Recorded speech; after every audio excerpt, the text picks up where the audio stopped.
So the next report is our psychiatric hospitalization report.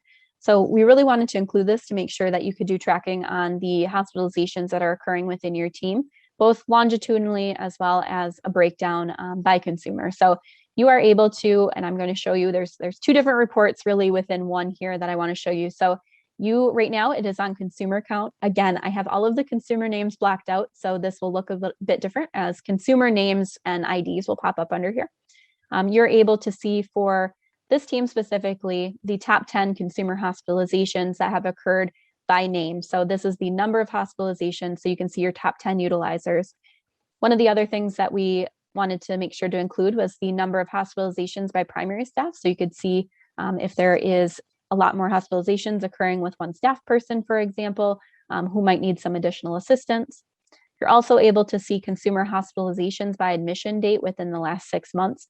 We thought this was important to include just so you can see some longitudinal trends. We know that there are different spikes in months, just depending on what's going on. Holidays impact things like this for hospitalizations and so on and so forth. So we did want to include that information as well. Again, you're able to, at the very bottom of this report, see all of the information along with consumer ID.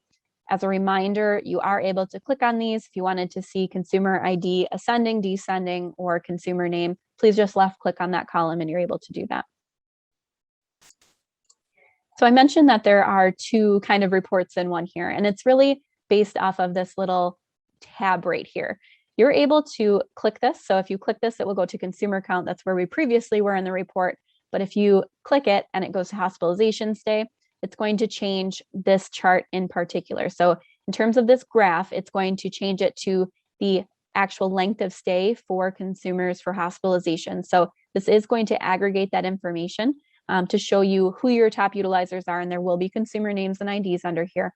This will show you the aggregate number of length of stay for hospitalizations that consumer has had. So that's a really cool little feature that this report holds. So I definitely recommend just testing that out and seeing how that changes this report.